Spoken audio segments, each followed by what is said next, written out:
Hey Meta, throw some light on trade tariff. The World Trade Organization reports that recent tariff pauses have alleviated some trade declines, but significant risks remain, with global merchandise trade projected to decrease by 0.2% in 2025. How it will impact on Indian agriculture system? The US tariff hikes on Indian imports, including a 26% tariff on basmati rice and 27.83% on seafood and meat, may significantly impact India's agricultural exports, potentially reducing competitiveness, increasing prices, and affecting rural livelihoods. नमस्कार मित्रांनो, वारणकर ब्लॉग्समध्ये तुम्हाला सगळ्यांचं पुन्हा एकदा मनपूर्वक स्वागत. या आधीच्या व्हिडिओमध्ये मी तुम्हाला म्हटलं होतं की येणाऱ्या रेबॅन मेटाच्या व्हिडिओमध्ये मी या रेबॅन मेटाचा जो ओनर आहे, जो हा जो स्मार्ट ग्लास ओन करतो, तो म्हणजे आमचा मित्र निखिल देशमुख याला तुमच्या समोर घेऊन येणार आहे आणि त्याला इंट्रोड्यूस करणार आहे. So meet my friend Nikhil Deshmukh.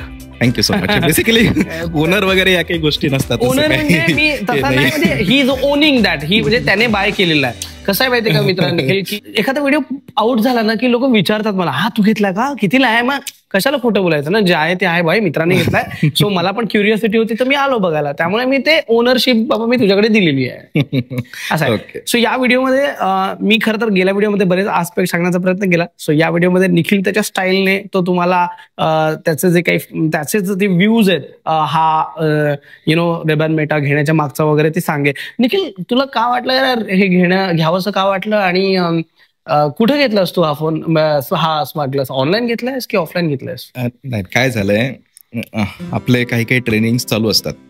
आता मी एक बँकर आहे आणि माझे पण बरेच मित्र हे आहेत, त्यामधील काही काही बँकिंग फील्डमध्ये सुद्धा आहेत. सो त्यापैकी कॅनरा बँकेचं त्यांचं एक ट्रेनिंग चालू होतं, स्पेशली जॉस ट्रेनिंग म्हणून त्याला बोलतात, ओरिएंटेशन जॉस म्हणजे type of jaws access with speech, जे आपलं सॉफ्टवेअर आहे, जे ज्याच्याने अच्छा ते ब्लाइंड लोक ज्याच्याने सगळं वाचतात, कम्प्युटर वगैरे चालवतात. येस, नॉट बेसिकली वाचतात, ते इनपुट देतं, जे काही what ever in the screen आहे. त्याचा फुल फॉर्म काय सांगितलं? Job access with speech. हा, तर ते एक सॉफ्टवेअर आहे की ज्याच्याने पीसीवर जे काही अपिअर होतं त्याचं ते आपल्याला आउटपुट देतं. सो बेसिकली हे जॉसचं काम आहे आणि त्याचं ते ट्रेनिंग त्यांचं चालू होतं. त्यामध्ये बघ माझे काही मित्र होते, मे बी जवळजवळ सर्वच मित्र होते. झालं असं की मला सागरचा फोन आला की असं अशा पद्धतीचं काहीतरी आहे. मी त्यापैकी त्याआधी सुरुवातीला थोडंफारच फक्त त्याबद्दल ऐकलं होतं, परंतु बेसिकली भारतामध्ये लॉन्च झालेला आहे आणि आपला सर्वांचा मित्र खांडू याच्याकडे ते आहे हे ऐकून मला वाटलं की मग काहीतरी बघायला पाहिजे आपण सुद्धा. सो त्यांनी मला पुण्याला इन्व्हाइट केलं आणि मी खंडू सोबत पण नंतर आधी बोललो, पुण्याला गेलो, बेसिकली तिथे थांबलो. आम्ही सॅटर्डेला पुण्याला गेलो होतो आणि त्या दिवशी पाऊस खूप येत होता पुण्याला. सो तो पण एक एन्जॉय झाला, कारण पुण्याचा पाऊस मुंबईचा पाऊस थोडाफार फरक असतोच. आणि दुसऱ्या दिवशी संडे होता. संडेला आम्ही त्या मेटाच्या रेबन शोरूम मध्ये गेलो, मेटा AI करिता, आणि आम्ही एक्सप्लोअर केले बरेच. तिथले 3-4 ऑप्शन्स अवेलेबल होते, त्यापैकी 3 व्हेरियंट मध्ये हे अवेलेबल आहे. एक जो बेसिक व्हेरियंट बोलावं लागेल जो माझ्याकडे आहे, आणि एक आहे जो हायर व्हेरियंट जो आहे, त्याच्यामध्ये थोडाफार फरक असा आहे की ते ग्लासेस थोडे डिफरंट आहे, बाकी AI सपोर्ट वगैरे या गोष्टी हे सर्व सेम आहे. आणि मग मला का घ्यावं वाटलं, बरेचसे असे बुक्स आहेत की ज्या अजून सुद्धा सॉफ्ट मध्ये अवेलेबल नाही झालेल्या आहे आपल्याला रीड करायला. बेसिकली सॉफ्ट कॉपी त्याच्या अवेलेबल नाही आहेत. सो मला असं वाटलं की हा मला बेनिफिशियल होऊ शकतो, आणि बेसिकली हा बेनिफिशियल आहे. फक्त त्याचे प्रॉम्प्ट्स नीट जर आपण दिले तर एखादं बुक मला रीड करायचं आहे तर ते बुक मी त्याच्या थ्रू रीड करू शकतो. या व्हिडिओच्या माध्यमातून सुद्धा बरेचसे प्रयोग हे आपण बघितलेले आहेत, इव्हन बघणार पण आहात. फक्त मला एक थोडीशी पार्श्वभूमी यामागची काय आहे ती मांडायची आहे, आणि जे काही नवीन आधुनिक तंत्रज्ञान येतंय त्या तंत्रज्ञानाचा फायदा हा आपण मराठी माणसांना सुद्धा व्हावा, हाच यामागचा एक आमचा उद्देश आहे. इंग्रजी भाषेमध्ये बरंचसं ज्ञान हे उपलब्ध आहे, परंतु मराठीमध्ये सुद्धा हे उपलब्ध व्हावं, काय काय जगामध्ये येतंय ते आपणाला सुद्धा कळावं, हाच एक उद्देश आमचा यामागचा आहे. 2 कंपन्यांचं मिळून बनलेलं हे प्रोडक्ट आहे. त्यापैकी रेबनचा ग्लासचा सपोर्ट आहे आणि मेटा, जे फेसबुक पॅरेंट कंपनी मेटा आहे, त्यांचा AI सपोर्ट आहे.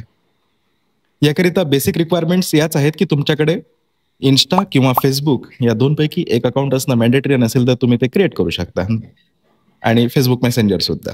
ओके. सो AI बेसिकली काय गोष्ट आहे हे आपण बरेच दिवसांपासून जाणतोय.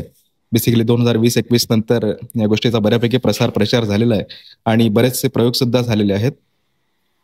काही काही गोष्टी अशा असतात की ज्या आपल्या डोळ्यांना दिसत नाहीत. म्हणजे आपल्या डोळ्यांना म्हणजे एक नॉर्मली आपण जे काही बघतो ते AI आपल्यापेक्षा बेटर बघू शकतं. कधी कधी पोलिसांना एखाद्या गाडीचा नंबर बघायचा असतो, सीसीटीव्ही मधनं ते प्रॉपरली कळत नाही, परंतु इथे जर AIचा उपयोग केला तर AI प्रॉपरली तो नंबर बघू शकतो. इवन दो त्या प्लेट्सवर आणखी काय काय मेन्शन आहे या सर्व गोष्टी विदिन अ सेकंड तो व्हिडिओ जातो आणि आपल्याला कितीही झूम केलं तरी बघणं ते शक्य नसतं, परंतु AI ते बघू शकतं. एवढं पॉवरफुल हे AI आहे. आणि हा मेटा ग्लास सुद्धा AIच्याच बेसवर आहे. त्यामुळे ही जी टेक्नॉलॉजी आहे ही आपल्या सर्वांना उपयोगाची आहे या पद्धतीने. आता आपण एक अंध व्यक्ती म्हणून मे बी विद्यार्थी असू शकतो, एक व्यावसायिक असू शकतो आणि नोकरीवाला असू शकतो. या सर्वांच्या उपयोगाला हा मेटा AI येतो. बेसिकली एज्युकेशन रिलेटेड बरेचसे बुक्स हे ऑनलाईन असल्यामुळे प्रॉब्लेम नाही आहे. मे बी मला अशा बऱ्याच फीडबॅक्स आलेले आहेत की मेटा जोपर्यंत त्याला बेसिक कमांड दिली जात नाही तोपर्यंत एखाद्या बुकचं फुल पेज रीड करत नाही. त्यावर वर्क सुद्धा चालू आहेच, परंतु त्याला जर काही प्रॉम्प्ट दिले की हे Meta look at and read the full text तर तो रीड करतो. एज्युकेशन रिलेटेड काही प्रॉब्लेम नाही आहे, परंतु ज्यावेळी प्रश्न येतो ऑफिस रिलेटेड डॉक्युमेंट्सचा तर मोस्ट ऑफ द डॉक्युमेंट्स ज्या आहेत या कॉन्फिडेन्शियल असतात. May be they are confidential in nature. तर त्या रीड आउट करणे आपल्याला मेटा AI वापरून हे मे बी मी सांगतो की अवॉइड केलेलं बरं, कारण ती कॉन्फिडेन्शियल इन्फॉर्मेशन असते. आणि मी जस्ट एक ट्रायल करण्याकरिता सुद्धा बघण्याचा प्रयत्न केला, परंतु माझी ती हिंमत झाली नाही. कारण काय आहे, शेवटी AI आहे आणि टेक्नॉलॉजी आहे, हे आज इकडे गेलंय उद्या कुठे पण ते जाऊ शकतं. तर आपली ही एक रिस्पॉन्सिबिलिटी आहे की जे काही प्रायव्हेट इन्फॉर्मेशन आहे किंवा जे काही कॉन्फिडेन्शियल आहे ते आपण इकडे तिकडे स्प्रेड करू नये. त्यामुळे बेसिकली ऑफिस रिलेटेड डॉक्युमेंट्स करिता आपण ऑफिस गोईंग असणार आणि मेटाचा उपयोग करत असणार तर मी हे अवॉइड करण्याचा सल्ला आपण सर्वांना देणार आहे. सोबतच आपण व्यावसायिक आहात आणि आपण फिरतोय रोडने, मे बी एक राईट साईडला ज्यांची थोडी विजन आहे, एक काहीतरी दुकानावर डिस्प्ले दिसतोय परंतु नाव कळत नाहीये, मे बी विजन थोडी कमी असेल तर ज्यांची जास्त आहे त्यांना ते कळूनच जातं. तर जस्ट हे Meta look at and read ते तुम्हाला रीड आउट करून सांगतं. मॉलमध्ये रोमिंग करताना व्यवस्थित आहे, सर्व गोष्टी व्यवस्थित आहे. फक्त आपल्याला ऑफिस गोईंग करिता ज्या डॉक्युमेंट्स कॉन्फिडेन्शियल इन नेचर आहेत त्या अवॉइड करायच्या आहेत. बाकी गोष्टींकरिता खूप छान हे मेटा AI रेबन ग्लासेस आहेत. दुसरी गोष्ट अशी की यामध्ये मग नंतर भारतामध्ये लॉन्च आता मे 2025ला लॉन्च झालंय आणि त्यामध्ये काही फीचर अजून आपल्या इंडियन ट्रेडिशननुसार अडॉप्ट अजून झालेले नाही आहेत. त्यामध्ये आहे आपल्या लोकल लँग्वेजेसचा सपोर्ट, तो मे बी लेटर ऑन येणार आहे असं कळतंय. त्यानंतर लाईव्ह AI फीचर हे USA आणि काही कंट्रीजमध्ये लॉन्च झालेलं आहे, जे की आपल्या भारतामध्ये अजून अवेटेड आहे. ते लाईव्ह AI फीचर असं आहे, युट्यूबचे काही व्हिडिओज पण या संदर्भातले आहेत.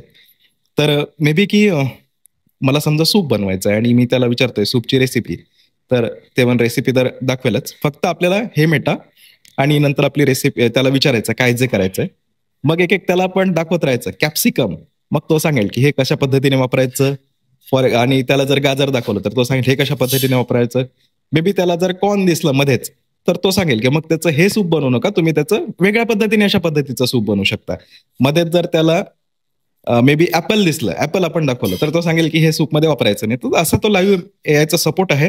आणि मे बी मला वाटतं की तो दिवस दूर नाही की नॅव्हिगेशन करताना आपण हे लाईव्ह फीचर आपल्या उपयोगाचं होऊ शकतं बऱ्यापैकी. लाईव्ह एआय फीचर एकदा सुरू झाला आणि आपण रोडने चालतोय तर जे काही मध्ये बेरियर्स असतील किंवा आजूबाजूला जे काही रिटर्न डॉक्युमेंट्स असतील आणि जे त्याला रिडेबल असतील ते मे बी अशी एक माझी कल्पना आहे की ते आपल्याला बेनिफिशियल होऊ शकतं. याकरिता माझं अजून बोलणं झालेलं नाही आहे, परंतु ज्यांनी हे मेटा एआयचं लाईव्ह फीचर वापरलेलं आहे may be in the country like USA वगैरे, तर ते बोलल्याने आपल्याला कळून जाईल.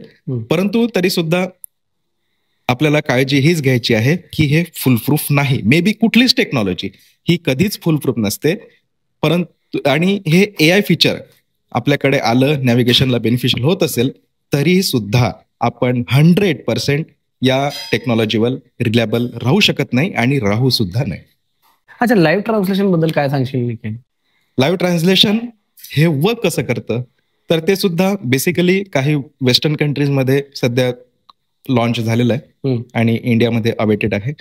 मे बी एखादा तुमच्या समोर पर्सन आहे तो फ्रेंचमध्ये बोलतोय आणि मला हवंय ते इंग्लिशमध्ये ट्रान्सलेशन. सो ते अपडेट करून त्याचे ज्या लँग्वेजेस जे आहेत ते आपल्याला त्या ऍपमध्ये डाउनलोड करायचे आहे, मेटाच्या ऍपमध्ये. आणि त्या डाउनलोड केल्यानंतर तो तिकडनं फ्रेंचमध्ये बोलणार आणि इकडे ते आपल्याला आपले जे ग्लासेस आपण वेअर केलेले आहेत ते आपल्याला त्याचं इंग्रजीमध्ये तो कन्व्हर्सेशन करून देणार. आणि आणखी एकच गोष्ट की हे पण तेवढंसं मे बी रिलाय आपण करू शकतो, परंतु काही गोष्टी आपल्याला याच्यामध्ये समजून घेणे आवश्यक आहे. थोडंफार ते इकडचं तिकडे तिकडचं इकडे होऊ शकतं. आणि ट्रान्सलेशन मध्ये कधी कधी काय होतं ना की आपण कधी कधी बोलताना इंग्रजीमध्ये वेगळं बोलतो आणि मराठीमध्ये कधी कधी त्याचा अर्थ वेगळा होतो. तर तेवढी रिलायबिलिटी आपण तेवढी बेअर करावी मला असं वाटतं. आणि हे फीचर आल्यामुळे बेनिफिशियल पण खूप होईल. आणि जर याच्यामध्ये इंडियन लोकल लँग्वेज ऍड झाल्या तर मग कोणी कन्नडामध्ये बोलतोय आणि आपल्याला ते मराठीमध्ये हवंय तर तसं सुद्धा होऊ शकतं. येस, याच्यामध्ये मी इनपुट देऊ इच्छितो की जसं आता निखिलने सांगितलं ते म्हणजे अर्थात इंडियन लँग्वेजमध्ये जेव्हा येईल तेव्हा ते तुम्ही जर तेलुगूमध्ये बोलता आणि तुम्ही अचानक मराठीमध्ये तुम्हाला त्याचं ट्रान्सलेशन हवं असेल तर ते within a delay of 1 and 2 second ते तुम्हाला मिळतं. पण सध्या मी असं ऐकलंय निखिल की याचं ट्रान्सलेशन फक्त इटालियन, स्पॅनिश आणि इंग्लिश या 3 भाषांमध्ये आहे. सो जे बाहेर डेफिनेटली चालतंय. आणि म्हणजे फॉर एक्झाम्पल इटालियन माणूस इंग्लिश माणसाशी बोलतोय तर 1 ते 2 सेकंदाच्या डिलेने प्रॉपर त्याचं जे ट्रान्सलेशन आहे ते आपल्याला आतमध्ये ऐकायला येतं, which is really fantabulous. Yes yes, of course. आणि त्याकरिता बेस्ट ऑफ हे आहे की आपली कनेक्टिव्हिटी किती आहे ते सुद्धा इथे मॅटर करणार. जर वायफायला आपण कनेक्टेड असू तर मग त्याचा डिले जो आहे तो ऍब्सोल्यूट तेवढा असू शकतो जेवढा त्यांनी दिलेला आहे. परंतु आपण मोबाईल डाटाचा उपयोग केला तर मे बी थोडाफार फरक हा डिले इन रिस्पॉन्स मध्ये येऊ शकतो एकंदरीत. आणि हाच माझा यामागचा घेण्याचा उद्देश एक होता. बाकी त्याचे जे फीचर्स आहेत ते अपडेटेड होतच राहणार आहे. मे बी यावर्षी 2025ला आपण या पद्धतीचे फीचर बघतो. मे बी 2026ला जे अपडेट येणार त्याच्यामध्ये आणखी काही वेगळे फीचर्स असू शकतात. आणि ही सुरुवात पण नाही आणि हा अंत पण नाही. यापूर्वी पण अशा पद्धतीचे क्लासेस आलेले आहेत आणि यानंतर पण काही क्लासेस लॉन्च होत आहेत.